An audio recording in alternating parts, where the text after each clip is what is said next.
Hi friends, welcome back to my channel. I'm so excited for today's video because in today's video I'm going to be doing my October journal setup, but I'm also going to be sharing with you the entire process from start to finish of this entire setup. This month's setup is also really beginner friendly, so I'm going to be sharing some tips and tricks with you guys to help you set up a bullet journal theme from scratch. I started by just mapping out the cover page, and now I'm already moving on to the calendar page. October starts on a Wednesday, and I always like to do 3 days on the left and 4 on the right.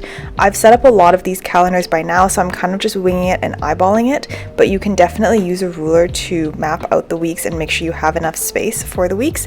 But I usually just like to draw out the squares, and then I just write number 1 and then 8, 15, etc. so I know kind of the rough layout of the month.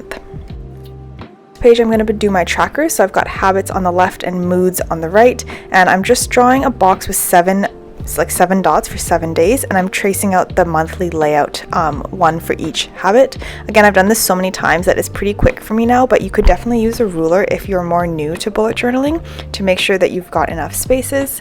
And then for the moods, I'm just drawing 4 boxes at the bottom, and then I'll just freestyle the doodles on that mood page. And since October starts on a Wednesday, I have 1 page on the left to spare, so I'm going to do a trip planner, and then on the right will be my first weekly spread with 4 days. Now that I've sketched everything out in pencil, I'm ready to get started on actually setting up the theme. So I'm starting by choosing my colors for this month's theme, and I highly recommend limiting your color palette for a more kind of tied together polished look. So I've got some neutral brown tones and then a couple pops of color, and I would keep it pretty limited like this if you want a more cohesive look. I'm not doing any black fine liner in this theme, so I'm using this brown fine liner on my Ohuhu brush pen and just tracing out the calendar that I drew earlier. I'm using this dashed line. This is such a cute hack. It makes your bullet journal look kind of more doodly and kind of aesthetic in my opinion, so I really like using a dashed line here. If you guys have watched my journal videos before, you may know that I often do the cover page last, and that's just because I find it really helpful to do the other spreads first as basically a practice round. You get to figure out what works, what looks good in your theme colors, and then you can pick and choose the elements that you liked the best, and you can feature those on your cover page. So I'm just erasing the pencil marks behind the calendar setup now, and I'm going to highlight the top bar in this neutral brown color. And then I'm going to add a little circle for each day. This is a really cute trick. It's a very simple, easy trick to sort of tie together and complete your calendar spread. I'm writing in the days of the week in that top bar in a very simple capital letter font. So this is super simple. Anyone can do this font. And then I write the numbers on top of those circles. Now for the font this month, I'm using a kind of classic brush stroke or calligraphy stroke here. Of course, you don't have to do calligraphy in your bullet journal. You could use a simple lettering or capital letter block style, but here I'm grabbing a darker brown and now layering it on the bottom half. This is a trick you can use on any font. It doesn't have to be for calligraphy. I just color in the bottom half, and then I go back in with that first color to kind of drag the color up, and this helps make a more smooth ombre effect.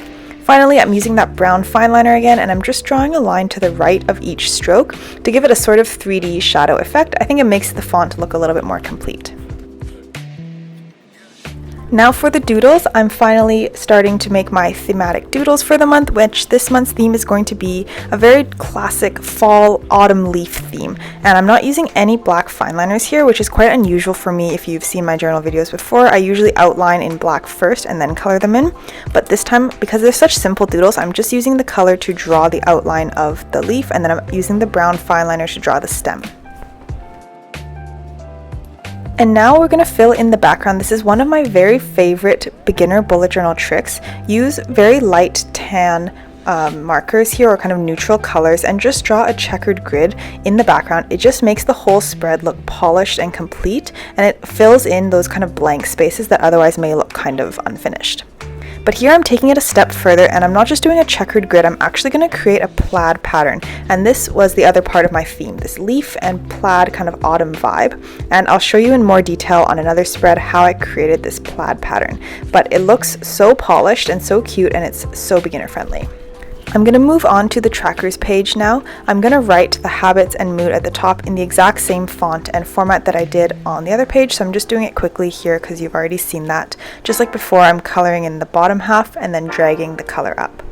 There's so many variations you guys can do on this font. Let me know in the comments if you would like to see more tutorials about this kind of brush lettering or these kind of fonts with the ombre effect. Let me know if that's something you guys would like to see in more detail. But now to set up the habit tracker, I'm coloring in that top bar in the same neutral color, and then I'm just outlining the shape of the month. I actually made a mistake here and I have one extra week that I don't need. Yeah, whoops, my bad. So that's fine, no big deal. I just won't use one of the weeks, I guess. And then I'm adding a few doodles at the bottom, just some larger versions of the same leaves that I drew on the previous page. Also, let me know in the comments if you guys would like to see tutorials about these leaf doodles. They're actually so simple, and again, I think so beginner friendly because you don't need to outline, you just need a few nice colors and like a brown pen or something, or you could even use a black pen for the stem if that's what you have. And now I'm going to finish off this spread by drawing this rounded rectangular border, and then I'm going to do that checkered grid in the back. This is not going to be plaid, just a plain checkered grid. This is such a valuable trick, you guys. If there's one thing you can take away from this video to apply in your journal, I highly recommend this checkered plaid or this checkered grid background. It's so low effort and it really ties together the whole journal spread. I'm actually going to skip ahead. I'm going to skip the mood tracker page. I'm just going to move on to the next spread. Usually when I share my videos with you guys, I just show it in the order that it appears in the journal, but in this video I wanted to share with you the actual order I do my journal setup in, which is kind of all over the place. So I've skipped ahead to this trip planner spread that I've created because I'm going on a trip, an exciting trip this month, and I wanted to have a little bit of space in my journal for like a packing list, a to-do list, maybe like a things I want to see tracker, and just like a little bit of space to write down anything I needed to before my trip. And then on the right side, we're going to be setting up the first weekly spread of October. October starts on a Wednesday, so I only need 4 days here, and I'm doing a sort of quadrant setup. So we're going to have this rounded rectangle. I'm using those same dashed lines as before, and I'm going to just divide it into 4 for the week.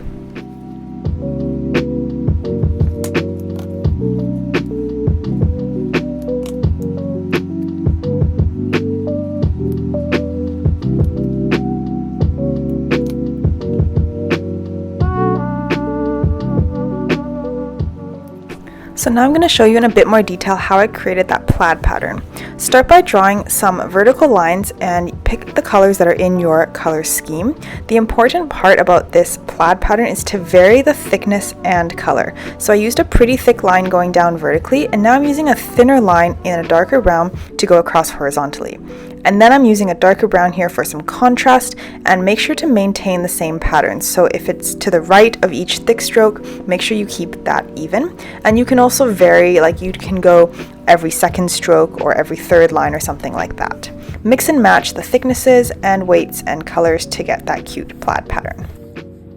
And now finally we're on to the cover page. I'm starting with this goals page on the left because I realized when I created the trip planner spread that I really liked this dark green color that I'm putting on the bottom now. So I wanted to have a green letter as well.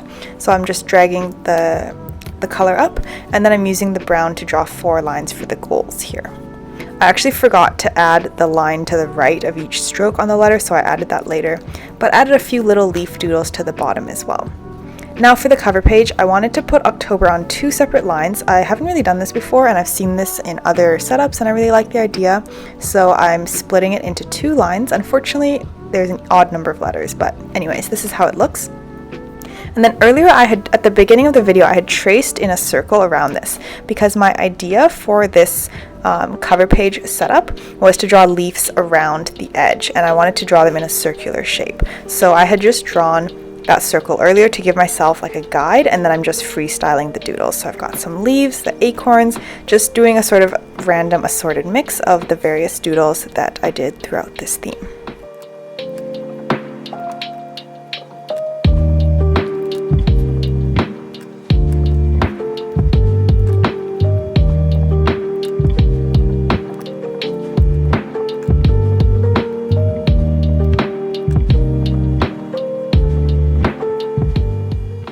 Now it's time to add the background. I planned to do it around the circle like you can see here, and again, the bonus of doing the cover page last is you kind of know what you like. So I didn't love the plaid pattern on the calendar spread as much because I thought it was a little bit too light, and I liked the darker colors that I used on the weekly spread. So I'm focusing a little bit more on the darker brown and the dark green, which I really loved this dark green color as I was doing this setup. And we were almost done, but don't forget there was still that moods page left. I was kind of procrastinating it because I knew it was gonna just be a bunch of doodles. As you can see by this really honest plan with me video, I really don't set up my journal in a consistent order. It's kind of just what I'm in the mood for. So I did this mood tracker last, just did a whole bunch of different doodles with a number next to each one for each day of the month. And I'll be setting this up and using this during the month. And here is the final flip through. I'm so happy with how this turned out. I really love the plaid background, and for such a low effort, quick setup, I'm really happy with the results. I hope you guys learned something from this, and this is definitely something you can implement in your journal, so I hope you do give it a try. See you next month. Bye, friends.